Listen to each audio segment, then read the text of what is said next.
Hello everyone and welcome to Fahad Pathshala. कैसे हैं आप लोग? तो आज हम लोग चैप्टर पढ़ने वाले हैं इकोनॉमिक्स क्लास 9 का पीपल एज रिसोर्स। तो इससे पहले कि चैप्टर शुरू करें, अगर आप लोग मेरे चैनल पर नए हैं फहद पाठशाला, तो चैनल को सब्सक्राइब कर लीजिए।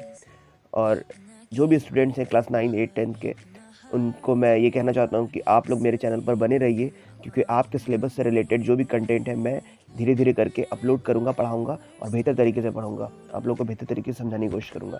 तो इससे पहले कि चैप्टर शुरू करें, आप लोग मेरे चैनल को सब्सक्राइब कर लीजिए। Let's begin the chapter. तो इस चैप्टर में हम लोग को पढ़ना क्या है, पहले उसके बारे में हम थोड़ा जान लेते हैं। पीपल एज रिसोर्स जो इकोनॉमिक्स क्लास 9 का जो चैप्टर है, उसमें बेसिकली हम लोग को इन बातों का ध्यान देना है, इन चीज़ों को पढ़ना है कि जो रिसोर्स होता है, तो रिसोर्स तो बहुत तरीके का होता है। तो जो इंसान होता है वो भी एक तरीके का रिसोर्स है। इंसान रिसोर्स किसको कहते हैं? रिसोर्स उन चीज़ों को कहते हैं जो हम अपने यूज़ में लेकर के आ सकते हैं, अपनी इफ़िशिएंसी से उसको अपने फ़ायदे के लिए यूज़ कर सकते हैं, उसको रिसोर्स कहते हैं। तो इंसान जो होता है, पीपल जो होता है, ह्यूमन होता है, वो भी एक तरह का रिसोर्स है। और उसको किस तरीके से यूज़ में लाना है, वो उसको किस तरीके से उसमें जो है एजुकेशन डालना है, किस तरीके से उसके अंदर स्किल्स डेवलप करना है, किस तरीके से उसका हेल्थ हाइजीन को मेंटेन करना है, ताकि वो इंसान सोसाइटी के लिए, फैमिली के लिए या कंट्री के लिए, एक वर्ल्ड के लिए कंट्रीब्यूशन दे सके अपने वर्क से। तो इस तरीके से वो एक तरह का रिसोर्स कहलाता है। तो इस चैप्टर में हम इन्हीं चीज़ों को बेहतर तरीके से और डेप्थ इन डेप्थ समझेंगे। और इसमें और आप लोगों को ये समझाया गया है कि जो रिसोर्स होता है, ख़ास तौर पे पीपल, इंसान, ह्यूमन रिसोर्स है, वो इसको एक किस तरीके से, उसको किस टेक्नोलॉजी के साथ, ये कहने का मतलब है कि स्किल के साथ, हेल्थ के साथ जो है उसको हम बेहतर इंसान बना सकते हैं, क्योंकि वो इकोनॉमिक पॉइंट ऑफ व्यू से प्रोडक्टिव कहला जाए। ठीक है, कुछ एग्जांपल्स है, कुछ स्टोरी है शकल और विलास की। तो उन लोगों की स्टोरी को देखेंगे, समझेंगे, और उससे भी ये चीज़ समझने की कोशिश करेंगे कि कैसे एक इंसान के ऊपर अगर वर्क होता है, एक इंसान के ऊपर खर्च किया जाता है, और उसको अगर हम सोसाइटी के लिए बेहतर बना सकते हैं, तो वो किस तरीके से इकोनॉमी में ग्रोथ करने में हेल्प कर सकता है। तो इन चीज़ों को हम लोग इन डेप्थ में समझेंगे। तो आप लोग को ये इस चैप्टर में शुरू में जो बताया गया है, ये बात बताया गया है कि जो भी इंसान होता है, जो भी कंट्री में वो लोग काउंट रहते हैं, तो वो उस कंट्री का पॉपुलेशन जो होता है, अगर वो ज़्यादा पॉपुलेशन है, तो इसका ये मतलब नहीं कि वो उस कंट्री पर लायबिलिटीज़ है। वो उस कंट्री का गवर्नमेंट, उस कंट्री का सिस्टम किस तरीके से उसको यूटिलाइज़ करता है, किस तरीके से उसको स्किलफुल बनाता है, उसके हेल्थ पे ध्यान देता है, उसके एजुकेशन पे ध्यान देता है, उसके स्किल्स पे ध्यान देता है, उसके ट्रेनिंग्स पे ध्यान देता है, और उसको एक बेहतर इंसान बना पाता है, ताकि वो इकोनॉमी पे को देश की इकोनॉमी को ग्रो करने में हेल्प करे, ना कि वो देश के ऊपर लायबिलिटी बन जाए। अगर इंसान के ऊपर, पब्लिक के ऊपर या ह्यूमन के ऊपर अगर इन चीज़ों पे वर्कआउट नहीं किया जाएगा, चाहे हेल्थ कह लो, एजुकेशन कह लो, या फिर आप स्किल्स कह लो, अगर अगर उनके हेल्थ पर भी, उन सब चीज़ों पे अगर ध्यान नहीं दिया जाएगा, तो वो बजाय प्रोडक्टिविटी के एक तरह का लायबिलिटी बन जाएगा। ठीक है, आपके ऊपर उसको आपको उसके ऊपर खर्च करना पड़ेगा, आपको उसके ऊपर ध्यान देना पड़ेगा, आपको उसके हेल्थ के ऊपर ध्यान देना पड़ेगा। तो यानी कि आपके हर एक चीज़ों को के ऊपर आपको एक बर्डन फील होगा। ठीक है, फैमिली में भी आप देखते हो कि 10 लोग हैं, अगर फैमिली में अगर एक ही लोग कमाने वाले हैं, तो बाकी 9 लोग को वो अपने खर्च पर उनकी ज़िंदगी गुज़र-बसर करवाएगा। लेकिन ऐसे अगर उसी फैमिली में अगर 4 लोग, 5 लोग अर्निंग होल्डर होंगे, तो फैमिली बहुत स्मूथली रन करेगा। ठीक है, इकोनॉमिक पॉइंट ऑफ व्यू से आपके फैमिली में कभी क्रैशेज़ नहीं आएगा। इकोनॉमिक पॉइंट ऑफ व्यू से आपका फैमिली कभी कोलैप्स नहीं करेगा। ठीक है, तो that is because the family members are earning. And how the family members start to earning? Because they are skilled, because they are healthy, because they are knowledgeable person. So therefore, for a country also, a person should be skillful, knowledgeable, healthy, so that it can contribute to the economy of the country. ठीक है, तो इस तरीके से green revolution का अगर बात कर लिया जाए, तो ग्रीन रिवॉल्यूशन भी इसका बहुत अच्छा एग्जांपल है कि टेक्नोलॉजी को किस तरीके से यूज़ करके जो है 70s के दशक में इंडिया में टेक्नोलॉजी का यूज़ करके किस तरीके से जो प्रोडक्टिविटी को बढ़ाया गया था, एग्रीकल्चरल प्रोडक्टिविटी को, उसमें चाहे HYSD सीड्स कह लो, या फिर उसमें फर्टिलाइजर्स कह लो, केमिकल फर्टिलाइजर्स कह लो, या फिर इक्विपमेंट कह लो, हाईली एडवांस इक्विपमेंट जो यूज़ हो रहा था। तो इन सब चीज़ों की वजह से प्रोडक्टिविटी बढ़ा। इन सब चीज़ों की वजह से किसान क्या हुआ था, किसान इक्विप्ड हो गया था, किसान जो है वो फार्मर जो थे वो बहुत ज़्यादा जो है चीज़ों को यूज़ कर पा रहे थे, स्किल्ड हो चुके थे, उनके पास नॉलेज था। तो वो जब इस तरीके से चीज़ों को यूज़ कर पाते हैं, नॉलेजेबल हो जाते हैं, तो ज़ाहिर सी बात है वो इकोनॉमी में कहीं न कहीं इफ़ेक्ट डालेगा और उसको बेहतर करेगा। तो इस तरीके से हम ये कह सकते हैं कि resource, people as a resource के तौर पे अगर हम यूज़ किया जाए, तो वो बेहतर तरीके से प्रोडक्टिविटी कराएगा। अगर कोई देश में अगर इंसान, पीपल, ह्यूमन अगर बेहतर तरीके से उस पे वर्क किया जा रहा है, चाहे एजुकेशन पे, हेल्थ पे, तो वो एक तरह का कैपिटल, ह्यूमन कैपिटल फॉर्मेशन करेगा, ठीक है। कैपिटल मतलब कोई भी चीज़ आपको जब आप पैसा, इकोनॉमिक्स की भाषा में कैपिटल को बोलते हैं, जब आप किसी चीज़ को, पैसा को इन्वेस्ट करते हो, या चाहे घर के फॉर्म में, ज़मीन के फॉर्म में, मशीन के फॉर्म में, तो वो एक तरह का आपका कैपिटल कहलाता है। तो ह्यूमन कैपिटल फॉर्मेशन, अगर उस पे आप इन चीज़ों पे वर्कआउट करोगे, हेल्थ, एजुकेशन, स्किल्स पे, तो वो ह्यूमन कैपिटल फॉर्मेशन कहलाएगा।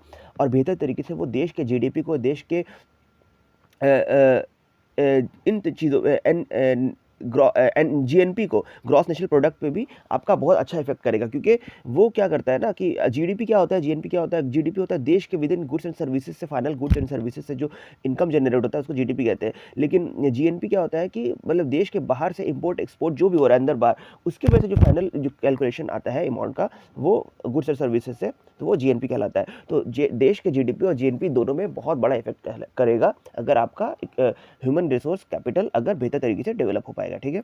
तो अब आगे बढ़ते हैं।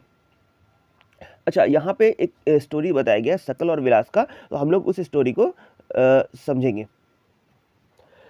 तो ये जो शकल और विलास की जो कहानी है, दोनों की कहानी से हम लोग ये सीखेंगे कि किस तरीके से जो है एजुकेशन, ट्रेनिंग, स्किल, हेल्थ पे ध्यान देने से शकल की लाइफ जो है वो बदल गई। वो इकोनॉमी में हेल्प किया, इकोनॉमी को ग्रो करने में। लेकिन विलास था, उसकी कहानी कुछ अलग हो गई, क्योंकि उसके एजुकेशन के, उसके हेल्थ पे ध्यान नहीं दिया गया, और वो इकोनॉमिक पॉइंट ऑफ व्यू से उतना प्रोडक्टिव नहीं बन पाया।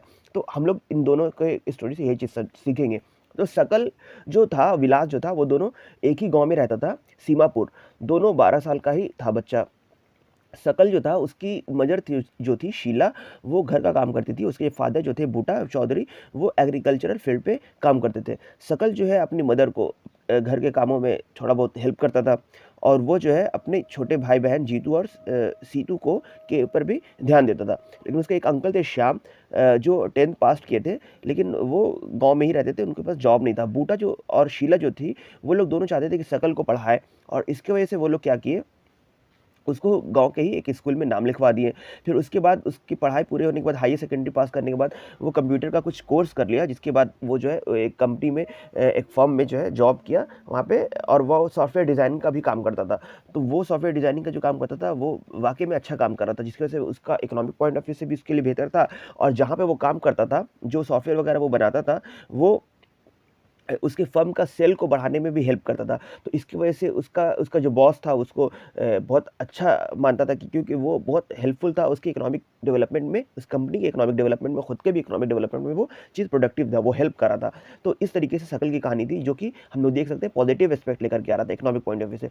लेकिन जो विलास था, वो भी 12 साल, 11 ईयर्स का था वो, तो वो भी उसी गाँव में रहता था। लेकिन उसके जो फादर थे महेश, वो मछुआरा थे, और वो उसके फादर का डेथ भी हो गया था जब वो 2 साल का था। तो उसकी जो मदर थी गीता, वो भी मछली जो है गाँव में कोई पॉन्ड से, तालाब से मछली लाती थी, और फिर नियर बाय जो टाउन होता था, जो बाज़ार लगता था, वहाँ जा कर के बेचती थी। और वो चाहती थी, उसका जो बेटा था विलास, वो पढ़ने में भी इंटरेस्ट नहीं लेता था, और वो हार्डली बेचारी मछली बेच करके 150 रुपये कमा पाती थी।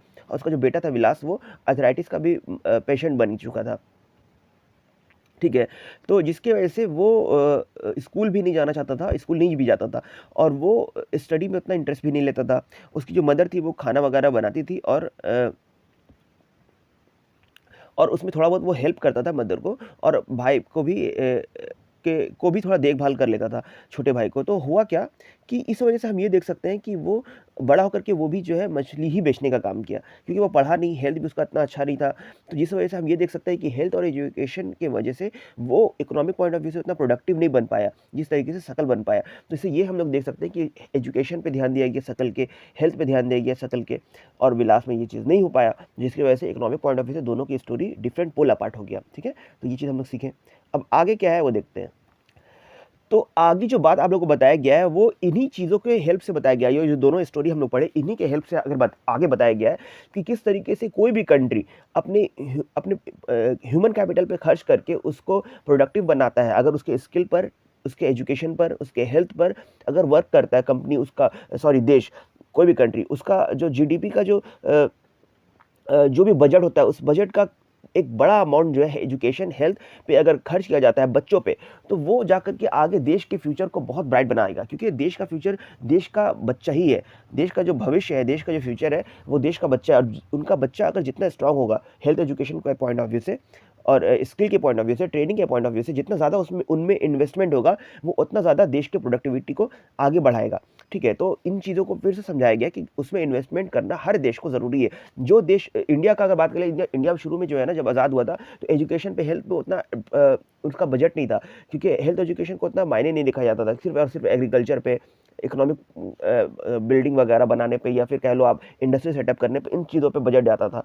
लेकिन फिर धीरे धीरे जब गवर्नमेंट को ये रियलाइज़ हुआ कि नहीं, education is also very important for the development of the society, of the development, तो इन चीज़ों को देखते हुए फिर एजुकेशन पे भी बड़ा बजट आने लगा, फिर हेल्थ पे बड़ा बजट आने लगा।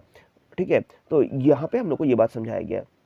अच्छा, अब economic activity by main and women देखते हैं। तो आप इकोनॉमिक एक्टिविटी पहले तो ये जान लो कि क्या होता है। प्राइमरी, सेकेंडरी, टर्शरी एक्टिविटी जो होता है, वो इकोनॉमिक एक्टिविटी होता है जो आपके आपके देश की इकोनॉमी को बढ़ाए।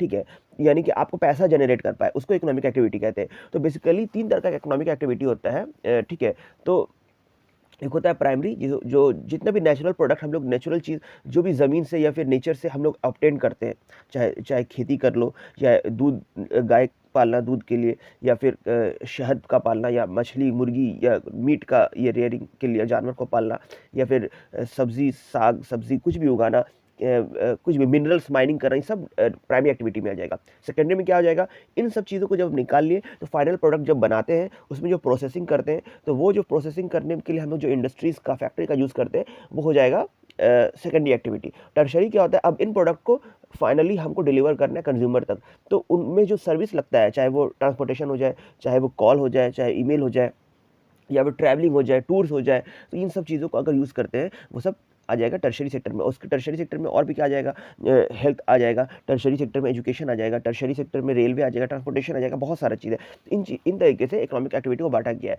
अब हम लोग बात करते हैं market activities and non market activities. तो मार्केट एक्टिविटीज़ उनको बोलते हैं, अच्छा, टर्शरी सेक्टर में बैंकिंग सेक्टर भी आता है। ठीक है, तो इन चीज़ों को हम लोग टर्शरी कहते हैं। अच्छा, नॉन मार्केट एक्टिविटी क्या कहते हैं? मार्केट एक्टिविटी जिससे आप पैसे जनरेट कर पाते हो, वो इकोनॉमिक वायबल होता है। और नॉन मार्केट एक्टिविटी क्या होता है, जिससे आप कुछ भी काम करो, जिससे आप पैसा जनरेट नहीं कर पाते। जैसे कोई मदर है, वो घर पे अगर बच्चों के लिए, फैमिली के लिए काम कर रही है, तो वो नॉन मार्केट एक्टिविटी हो जाएगी, लेकिन वो भी एक्टिविटी है।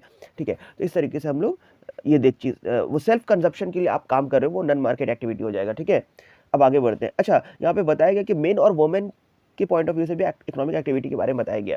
तो मेन और वुमेन में देखिए, सोसाइटी हमारा जो सोसाइटी है, और पूरी दुनिया का भी जो सोसाइटी था, अब धीरे धीरे मेल डोमिनेंसी जो था वो ख़त्म हो रहा है। पहले क्या था, पूरी सोसाइटी में, पूरे वर्ल्ड में मेल डोमिनेंसी था।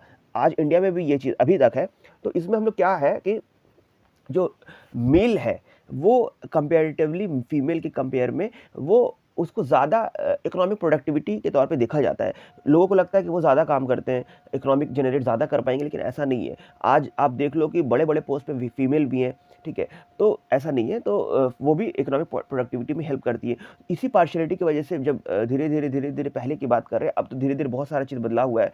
फीमेल लोगों को एक ही काम के लिए सैलरी कम दिया जाता था। फीमेल लोग को वो सोसाइटी में वो दर्जा नहीं मिलता था, जो मेल को मिलता था। ठीक है, उनकी सैलरी कम होती थी, उनका वर्किंग कंडीशन पैथेटिक होता था कंपैरेटिवली टू मेन। ठीक है, उनको बहुत सारे जॉब के लिए उनको एक्सेप्ट नहीं किया जाता था, क्योंकि लगता था कि वो इस चीज़ के लिए वायबल नहीं है, वो इस चीज़ के लिए इस काम को कर नहीं पाएंगी। तो इस तरीके से पार्शियलिटी सोसाइटी में हमेशा से रहा है, आज भी है, लेकिन अब पहले के कंपेयर में बहुत कम हो गया, और आगे चल के ये चीज़ और ख़त्म हो जाएगा, जैसे जैसे मॉडर्नाइजेशन आता जाएगा, जैसे जैसे स्किल बेस्ड जॉब क्रिएट हो रहा है, तो इन चीज़ों का अब वैल्यू खत्म हो रहा है, और अब पार्शियलिटी खत्म हो गई। अब धीरे धीरे मेल फीमेल दोनों अब हर एस्पेक्ट में बराबर होते जा रही हैं। ठीक है, अब यहाँ पे एग्जांपल दिया हुआ है जापान का, कि जापान ने जो है ह्यूमन रिसोर्स पे बहुत ज़्यादा वर्क किया है। ठीक है, यानी कि स्किल्स पे, एजुकेशन पे, हेल्थ पे बहुत ज़्यादा वर्क किया है, बहुत ज़्यादा अपना पैसा को खर्च किया है, ताकि वो ह्यूमन कैपिटल को एक बेहतर तरीके से डेवलप कर पाए, ताकि उसके देश के इकोनॉमिक में ग्रोथ हो। ठीक है, तो इन चीज़ों से हम लोग ये देख सकते हैं कि education, health is a very very important thing for any country to to keep its GDP और its country move forward in economic point of view. ठीक है, आगे बढ़ते हैं। तो ये जो सोसाइटी में जो एक एक तरह का सिस्टम जनरेट हो चुका है बहुत पहले से ही, कि फीमेल और मेल में जो पार्शियलिटी होता है, वो एक तरह का हिस्टोरिकल और कल्चरल रीज़न की वजह से। ऐसा नहीं है कि सोसाइटी में अभी के लोग ऐसा चाहते हैं, वो सोसाइटी में बहुत पहले से चला आ रहा है कि मेल डोमिनेंस सोसाइटी है, ठीक है? जिसमें क्या होता है कि फीमेल जो होती है घर की, उनको ज़्यादा काम करना पड़ता है कंपैरेटिवली मेल के। अगर घर का कोई काम है, बच्चे का केयर करना है, घर कपड़ा धोना है, बर्तन धोना है, खाना पकाना है, साफ-सफाई करना है, तो लोग सोचते हैं, माइंडसेट है कि फीमेल ही करेंगी, लेकिन ऐसा नहीं है, ठीक है? अगर मदर जॉब करती है तो ये काम घर के मेल भी कर सकते हैं, लेकिन चूंकि सोसाइटी में ये चीज़ शुरू से चला आ रहा है कि फीमेल ही ये काम को करेंगे, मेल नहीं करेंगे, तो ये चीज़ इस वजह से सोसाइटी के प्रेशर से भी ये चीज़ प्रोलॉन्ग वे में चला आ रहा है। तो ठीक है, तो ये सोसाइटी का ही, जैसे आप सकल विलास के बारे में बात कर लो, इनके मदर जो है घर का काम भी करती थी, मछली भी बेचती थी, लेकिन घर का भी काम कर रही है, प्रोडक्टिव काम भी कर रही है, नॉन प्रोडक्टिव काम भी कर रही है, मार्केटिंग काम कर नॉन मार्केट काम भी कर रही है। तो ये इससे हम ये देख सकते हैं, ये सीख सकते हैं कि फीमेल जो होती है वो कंपैरेटिवली मेल के काम तो करती है, लेकिन उनको वो पैसा, वो सैलरी, वो जो इक्वलिटी होना चाहिए सैलरी में, वो चीज़ नहीं है। लेकिन अभी धीरे-धीरे आप जितने भी गवर्नमेंट जॉब में चले जाओ, वहाँ पे ऐसा होता ही नहीं है। अब प्राइवेट जॉब में भी चले जाओ, वहाँ पे भी अब ऐसा नहीं होता, लेकिन पहले ऐसा होता था। लेकिन आज भी कहीं न कहीं मेल डोमिनेंट इनफॉर्मल सेक्टर में ये चीज़ है, इनफॉर्मल सेक्टर में आज भी ये चीज़ है। अगर कोई शॉप में कोई लड़का काम कर रहा है, लड़की काम कर रही है, तो कहीं न कहीं लड़की का सैलरी कम होता है। तो ऐसा है, ठीक है? इनफॉर्मल सेक्टर में आज भी ये चीज़ में वर्क करने की ज़रूरत है, ठीक है? ये चीज़ है। अच्छा, अब हम लोग अगर बात करते हैं एजुकेशन को, तो एजुकेशन ट्रेनिंग से भी ज़्यादा इंपॉर्टेंट है। अगर आप किसी चीज़ को एजुकेट करोगे, किसी महिला को एजुकेट करोगे, अगर आप उसको वो स्किल्स नहीं डेवलप किए हो कि वो जॉब कर पाए, लेकिन अगर आप उसको एजुकेशन दे दिए हो, तो उसको सही और गलत का फ़र्क समझ में आ जाएगा। उसको ये पता चल जाएगा कि एजुकेशन कितना इंपॉर्टेंट है। स्किल डेवलपमेंट करना है कि नहीं करना है, वो एजुकेशन के थ्रू ही ये बात पता चलेगा। हेल्थ कितना ज़रूरी है, वो एजुकेशन के थ्रू ही पता चलेगा। तो education is far more important in developing a nation more prosperous and more productive, ठीक है? तो एजुकेशन दिलाना बहुत ज़रूरी है। इसीलिए इंडिया में जो प्राइमरी एजुकेशन फ्री कर दिया गया है, और बहुत सारे कंट्री में एजुकेशन फ्री है। तो मकसद सिर्फ और सिर्फ ये है कि कंट्री को के पीपल रिसोर्स को डेवलपमेंट बेहतर तरीके से किया जाए और ह्यूमन कैपिटल को अच्छा बनाया जाए, ठीक है? अब आगे बढ़ते हैं। क्वालिटी ऑफ पॉपुलेशन में हम लोग को ये बात ध्यान देना है कि पॉपुलेशन क्या होता है, एक देश की आबादी, एक दुनिया की आबादी क्या है? वो एक उनके जो लोग हैं, मेल फीमेल, बच्चों की, बूढ़े की जो आबादी है, उनको पॉपुलेशन कहते हैं। तो उनकी पॉपुलेशन, उनकी कंट्री में जो है वो कितना क्वालिटी वाले हैं, ये किस चीज़ से पता चलेगा? वो उनके स्किल से पता चलेगा, वो उनके हेल्थ से पता चलेगा, वो उनके एजुकेशन से पता चलेगा। अगर इन सब चीज़ों पे अगर वर्क किया गया है और उनको एक बेहतर इंसान बनाया जा चुका है इकोनॉमिक पॉइंट ऑफ व्यू से, तो वो उनका पॉपुलेशन का क्वालिटी बेहतर है। अगर इन चीज़ों पे ध्यान नहीं दिया गया है, तो उनका पॉपुलेशन का क्वालिटी बेहतर नहीं है। यहाँ पे काफ़ी अंधेरा चुका है क्योंकि थोड़ा सा लाइट का इश्यू हो गया है, कुछ लाइट का प्रॉब्लम हो गया, इस वजह से सुबह से लाइट में दिक्कत है। तो आज अंधेरा ही है, तो अभी मगरिब का टाइम थोड़ा सा मतलब 5-6 बजने वाला है, 5:30 बजने वाला है, इस वजह से थोड़ा अंधेरा हो गया है। तो इस वजह से थोड़ा सा लाइट का प्रॉब्लम है। तो आगे बढ़ते हैं, ठीक है? तो एजुकेशन के बारे में वही बताया गया है कि सकल का एजुकेशन हुआ, जिसकी वजह से हम लोग ये देखें कि शुरुआती दौर में तो उसको थोड़ा प्रॉब्लम फेस करना पड़ा, लेकिन जब उसका एजुकेशन फुल हो गया, कंप्लीट हो गया और उसका हेल्थ पे भी ध्यान दिया गया, तो उसको एक अच्छी जॉब जब लग गई, तो वो इकोनॉमिक पॉइंट ऑफ व्यू से प्रोडक्टिव हो गया, ठीक है? अपने फैमिली के लिए भी, सोसाइटी के लिए भी, देश के लिए भी। लेकिन विलास के अंदर ये चीज़ नहीं हो पाई, क्योंकि वो हेल्थ के प्रॉब्लम से वो जूझ रहा था, और विलास के अंदर ये चीज़ भी था कि विलास जो है वो उसके साथ मतलब पढ़ने में भी इंटरेस्टेड नहीं था, तो जिसकी वजह से वो इकोनॉमिक पॉइंट ऑफ व्यू से उतना वायबल नहीं बन पाया। तो एजुकेशन कितना बड़ा रोल निभाता है किसी भी सोसाइटी, कंट्री, देश की, फैमिली की डेवलपमेंट के लिए, वो इस चीज़ से हम समझ चुके हैं, ठीक है? द प्लान अच्छा, आगे बढ़ते हैं। आने के लिए एजुकेशन, हेल्थ, ये सब चीज़ बहुत बड़ा इंपॉर्टेंट रोल निभाता है, ठीक है? ह्यूमन कैपिटल को बेहतर तरीके से डेवलप करने में। तो उसमें हम लोग जो देख रहे थे, तो एजुकेशन के बिना आप कोई तरह का हेल्थ को भी आप बेहतर तरीके से, एफिशिएंट तरीके से यूज़ नहीं कर पाओगे अगर एजुकेशन नहीं होगा। अगर एजुकेशन होगा तो आपको ये पता होगा कि किस तरीके से आप हेल्थ का इंपॉर्टेंस समझ में आएगा, आपको किस तरीके से चीज़ों को एसेट्स में डेवलप करना होगा, ये समझ में आएगा। कैसे जो है, अगर आप चीज़ों को बेहतर तरीके से नहीं करोगे तो कैसे वो लायबिलिटी में कन्वर्ट हो जाएगा, ये सब चीज़ समझ में कब आएगा? जब आपको एजुकेशन बेहतर तरीके से होगा, ठीक है? तो अब आगे बढ़ते हैं। तो एजुकेशन का जो इम्पोर्टेंस है, अगर उसमें बात कर लें, तो गवर्नमेंट भी इस चीज़ पे बहुत ध्यान दे रहा है। गवर्नमेंट को भी ये बात पता है, ये अवेयरनेस हर लोगों तक ये पहुंच चुकी है कि एजुकेशन का कितना बड़ा इंपॉर्टेंट है।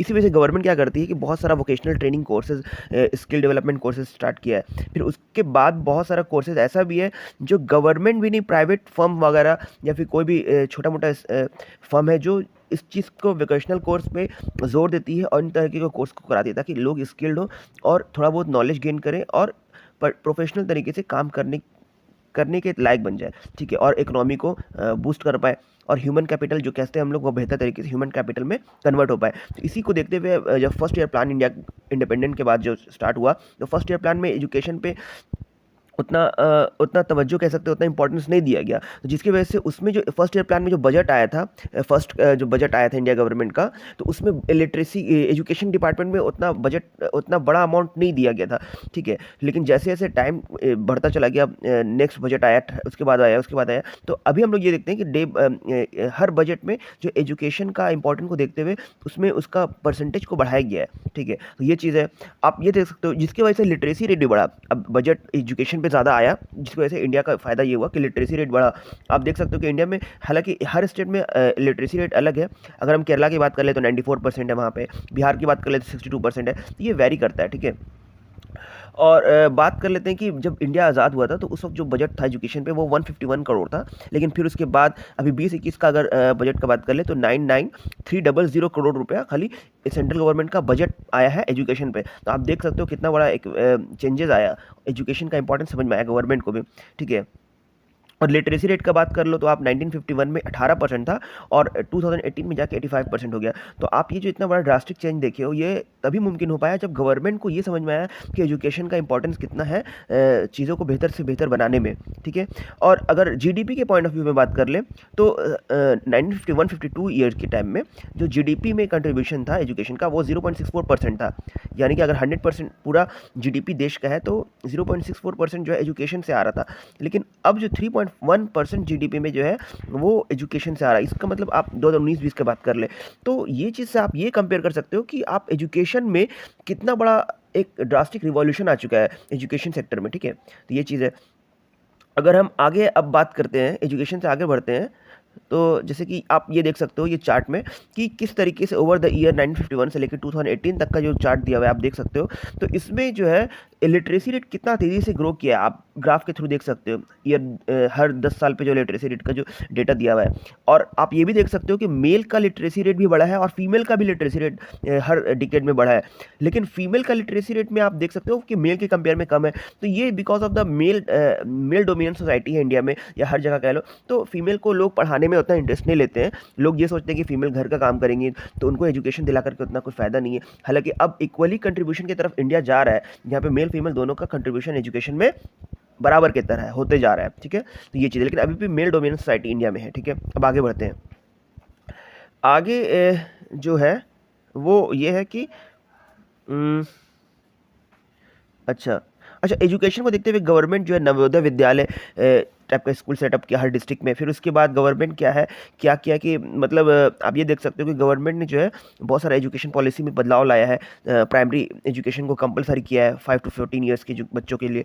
तो इन सब चीज़ों को देखते हुए हम लोग ये कह सकते हैं कि एजुकेशन का इतना बड़ा अहमियत इंपॉर्टेंट बड़ा है ओवर द ईयर, ठीक है।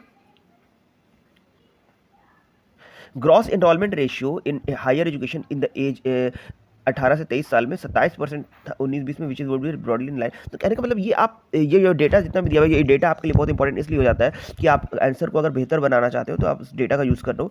तो कहने का मतलब है ग्रॉस एनरोलमेंट रेशियो यानी कि एडमिशन जो हायर एजुकेशन में वो 23 साल से ऊपर के लिए वो 27% है। अगर हम पिछले और पीछे का बात कर ले तो वो बहुत कम था, लेकिन टाइम टू टाइम ये चीज़ इंक्रीज़ हुआ है, ठीक है। ये डाटा से भी आप number of college, number of universities जो ओवर द ईयर खुला है, एडअप हुआ है, वो देख सकते हो आप कि कितना एजुकेशन को लेके गवर्नमेंट सीरियस है।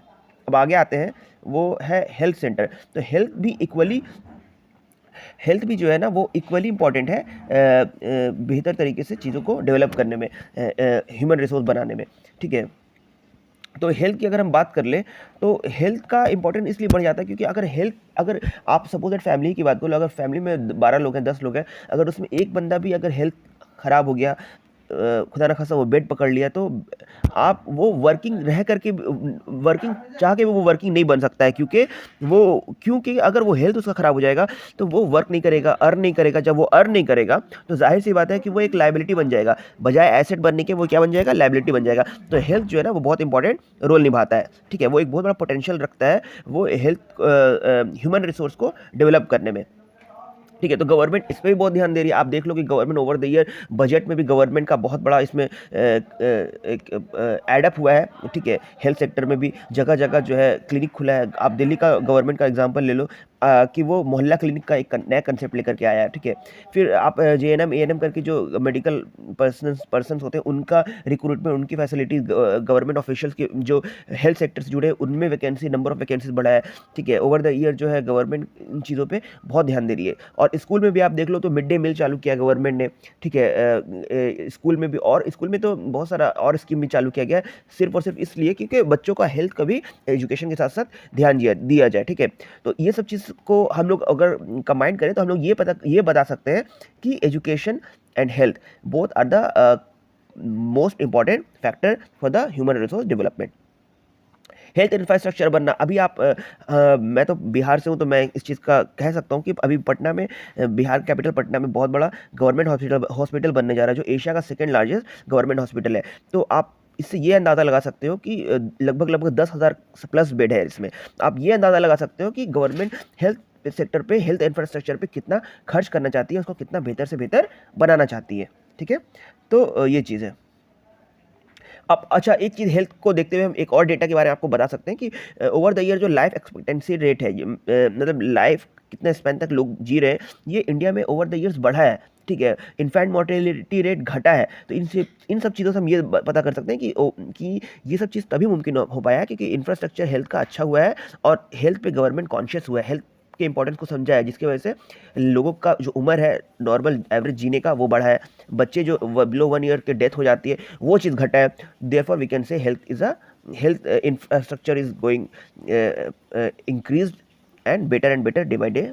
ठीक है, अब आगे बढ़ते हैं। तो यहाँ पे भी आप लोग ये देख सकते हो कि हॉस्पिटल्स है, बेड्स है, गवर्नमेंट एएनएम, आरएन, मतलब जितने भी गवर्नमेंट ऑफिशियल्स है, गवर्नमेंट जो हेल्थ सेक्टर से जुड़े हुए हैं, चाहे इंफ्रास्ट्रक्चर का बात कर ले, चाहे ऑफिशियल्स का बात कर ले, उन सब का नंबर्स बढ़ा है ओवर द ईयर, आप देख सकते हो। ठीक है, अब आगे बढ़ते हैं। अच्छा, इन आंसर राइटिंग में आपको अगर आंसर को बेहतर से बेहतर बनाना है तो आपको इन चीज़ डेटा का यूज़ करना पड़ेगा। ठीक है, आप बात तो समझ जा रहे हो, लेकिन जो डेटा बुक में आपका दिया हुआ है ईयर दर ईयर जो डेटा है उनको आपको यूज़ करना पड़ेगा। ठीक है, अब आगे बढ़ते हैं। आगे जो बात है वो है अनएम्प्लॉयमेंट।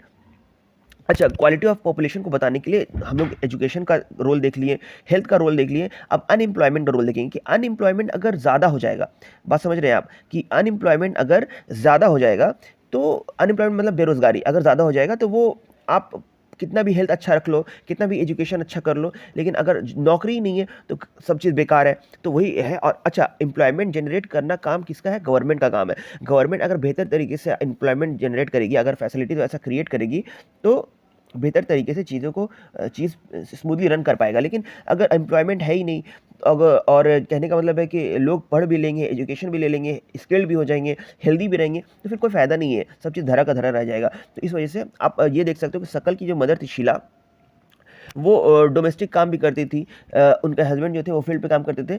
अच्छा, इसका हम सार बता देते हैं कि आप ये कह सकते हो कि वो कोई अगर बंदा घर का काम कर रहा है तो वो, और वो बाहर का काम कर रहा है, या फिर आप वो अनएम्प्लॉयमेंट या एम्प्लॉयमेंट किस किस बुनियाद पे आप इसको जज कर सकते हो कौन बंदा एम्प्लॉयमेंट है, कौन बंदा अनएम्प्लॉयमेंट है? अगर वो प्रोडक्टिव काम कर रहा है इकोनॉमिक पॉइंट ऑफ व्यू से, यानी कि पैसा कमा करके कुछ पैसा का इनकमिंग हो पा रहा है उसके फैमिली में, तो वो एम्प्लॉयमेंट कहलाएगा।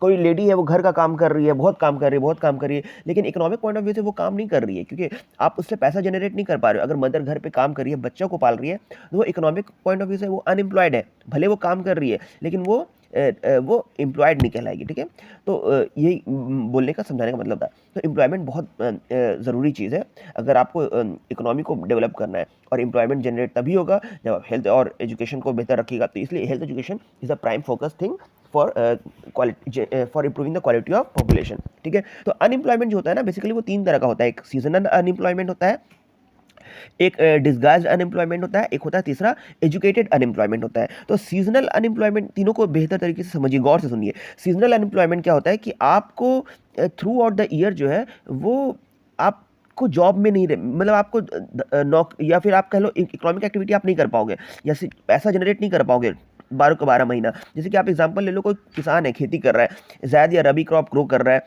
या खारिफ क्रॉप ग्रो कर रहा है, तो वो किसी एक पर्टिकुलर टाइम में जब बीज सो करता है और हार्वेस्ट करने का 4 महीना, 3 महीना, 6 महीना के बाद जब टाइम आता है, तो उस बीज के दौरान में, ठीक है, उस बीज के दौरान में वो क्या करेगा, ठीक है, उस बीच के दौरान में तो वो खेत उससे तो इनकम जनरेट तो नहीं हो रहा है, वो तो पर्टिकुलर एक टाइम पे हार्वेस्टिंग होगा, फिर उसको सेल करके उसे कमाई होगा, लेकिन उस पर्टिकुलर ईयर में उसके पास तो कोई काम नहीं है ना।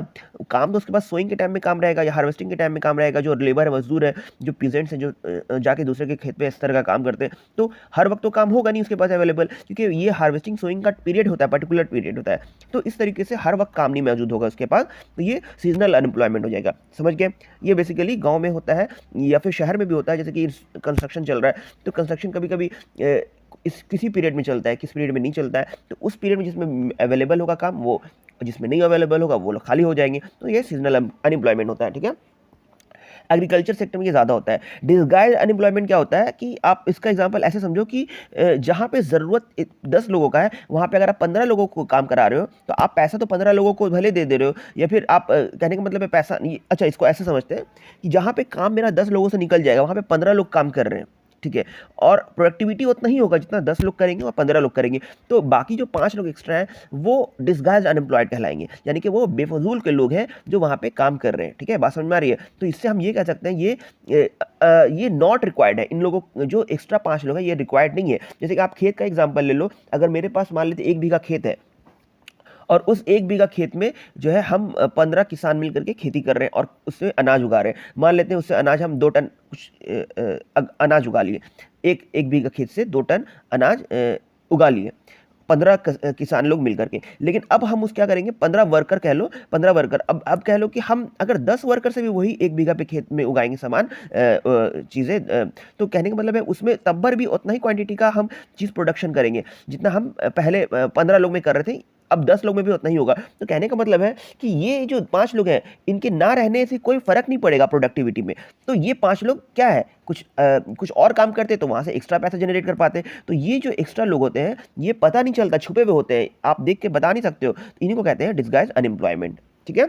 अब ये तीसरा बात करते हैं एजुकेटेड अनएम्प्लॉयमेंट। ये तो बहुत खतरनाक चीज़ है। ये क्योंकि इसलिए खतरनाक है क्योंकि आप पढ़े लिखे हो, आपके पास स्किल है, नॉलेज है, हेल्थ है, लेकिन फिर भी आपके पास एजुकेशन के बावजूद आपके पास एम्प्लॉयमेंट नहीं है। क्योंकि अगर मान लेते हैं कि मैंने इंजीनियरिंग कर रखी है और मैं जॉब के लिए अप्लाई कर रहा हूँ, लेकिन वहाँ पे ऑलरेडी बंदा का हायरिंग हो चुका है। अब वहाँ पे कोई इंफ्रास्ट्रक्चर का काम नहीं हो रहा है, सपोज दैट। तो अगर आप सिविल इंजीनियर, इंफ्रास्ट्रक्चर का काम नहीं हो रहा है, तो फिर आपका इंजीनियरिंग बेकार है। आपको इंजीनियरिंग करके जॉब नहीं मिलेगी, आपको कुछ और काम करना पड़ेगा। मान लेते हैं आप इंजीनियर हो, आपको फिर भी 5,000, 10,000, 15,000 का कुछ और जॉब्स करना पड़ रहा है, लेकिन आप कैपेबल हो कि 50,000, 60,000, 1 लाख का सैलरी का आप जॉब कर सकते हो अपने लाइन में, लेकिन आप मजबूरी में आपको कम सैलरी में जॉब करना पड़ रहा है। तो that is the situation of educated unemployment, ठीक है। तो बेहतर तरीके से आप इसको समझ पाए होंगे। अच्छा, जो अनएम्प्लॉयमेंट होता है ना, उसका बहुत बुरा इंपैक्ट पड़ता है सोसाइटी पे, ठीक है, या फिर लोगों को कह सकते हो आप। तो जो जो एजुकेटेड अनएम्प्लॉयमेंट होते हैं ना, या फिर कह लो कोई भी अनएम्प्लॉयमेंट होता है, तो उसका क्या होता है ना कि उसका इम्पैक्ट बहुत गलत पड़ता है सोसाइटी पे। उसका इम्पैक्ट गलत इसलिए पड़ता है क्योंकि आप ऐसा देख सकते हो कि अगर कोई बहुत लंबे वक्त तक अनएम्प्लॉयड है, ठीक है, तो लंबे वक्त तक अनएम्प्लॉयड अगर हो जाएगा, तो वो आप एक तरीके से आप उस पर खर्च किए हो एजुकेशन के लिए, हेल्थ पे, लेकिन वो आपका जो एसेट होना चाहिए वो आपका क्या बन जाएगा, वो एक लाइबिलिटी बन जाएगा, ठीक है। कहने का मतलब है कि वो आप दूसरे पर निर्भर करेगा, अपने अपने खान पीन के लिए, अपने अपने डेली रोज़मर्रा के खर्च के लिए। तो ये एक एसेट जो था, होना चाहिए था, वो अब लायबिलिटी बन जाएगा। दूसरा अनएम्प्लॉयमेंट का इफेक्ट क्या होता है कि वो हेल्थ स्टेटस को भी इफेक्ट करता है। आप हेल्थ स्टेटस का मतलब मेंटल हेल्थ स्टेटस। अगर कोई बंदा एजुकेशन लेने के बाद जॉब नहीं मिल रहा है, तो वो क्या हो जाएगा, वो मतलब उसका मेंटल हेल्थ धीरे धीरे डिटोरिएट करेगा, वो मतलब मेंटल स्टेटस का ख़राब हो जाएगा। तीसरी बात अगर हम कर लें जो कि अनएम्प्लॉयमेंट का उस पे इफेक्ट पड़ता है, वो है क्वालिटी ऑफ पॉपुलेशन। यानी कि पॉपुलेशन एक तरीके से आप मतलब अनप्रोडक्टिव पॉपुलेशन क्रिएट हो जाएगा, यानी कि जिससे आप इकोनॉमिक पॉइंट ऑफ व्यू से प्रोडक्टिविटी आप नहीं ले पा रहे हो। तो इस तरीके से ये भी एक नेगेटिव इम्पैक्ट है। बेसिकली नेगेटिव ही इम्पैक्ट जो है अनएम्प्लॉयमेंट का होता है। चौथा अगर बात कर लो, तो वर्किंग पॉपुलेशन पे डिपेंडेंसी बढ़ जाएगा। अगर आपकी फैमिली में 12 लोग हैं और 2 लोग, एक ही लोग कमाते हैं, 9 लोग नहीं, 10 लोग नहीं कमा पा रहे हैं किसी वजह से भी, तो अनएम्प्लॉयमेंट की वजह से, तो वो एक पे बर्डन बढ़ जाएगा। तो वही बात कहा गया कि वर्किंग पॉपुलेशन में डिपेंडेंसी बढ़ जाएगी। अगर और इसका इफेक्ट कुछ बात कर ले, तो इकोनॉमिक ओवरलोड हो जाएगा। इकोनॉमिक ओवरलोड का मतलब होता है कि वही चीज़ है कि मतलब आपका इनकम सीमित है और आप उन्हीं चीज़ों पे, उन्हीं कम पैसों में आपको हर रिक्वायरमेंट को फुलफ़िल करना है, तो इकोनॉमिक ओवरलोड एक तरीके से बढ़ जाएगा, ठीक है। आगे बात करते हैं तो एक होपलेसनेस का माइंडसेट क्रिएट हो जाएगा, लोग नाउम्मीद होने लगेंगे, लोग जो है डिस्ट्रैक्ट होने लगेंगे, लोग जो है फेड अप हो जाएँगे, तो इस तरीके का सिचुएशन क्रिएट हो जाएगा, ठीक है। एक और सबसे अल्टीमेटली बात है कि वेस्टेज ऑफ मैन पावर होगा। मैन पावर यानी कि आपके पास ऑलरेडी इक्विप्ड लोग हैं, लेकिन आप उनका यूज़ नहीं कर रहे हो, तो मैन पावर का क्या होगा? ये एक तरीके का बहुत बड़ा वेस्टेज होगा, ठीक है। तो आई होप आपको ये चैप्टर अच्छे से समझ में आया होगा और इसमें अब इस चैप्टर को आप बेहतर तरीके से रीड करो और इस वीडियो को दोबारा देखो और अच्छे से चीज़ों को समझने की कोशिश करो, ठीक है। और मैंने तो आपको इस चैप्टर का लाइन बाय लाइन से ही चीज़ों को अपने अपने अपने लैंग्वेज में अच्छे से समझाया है और आप इसको बेहतर तरीके से रीड करो, समझो और इसमें जो दिया हुआ क्वेश्चन है इसको आप सॉल्व करो और आपका ये चैप्टर एंड होता है। आई होप आपको अच्छे से चैप्टर समझ में आया होगा। Thank you and have a nice day.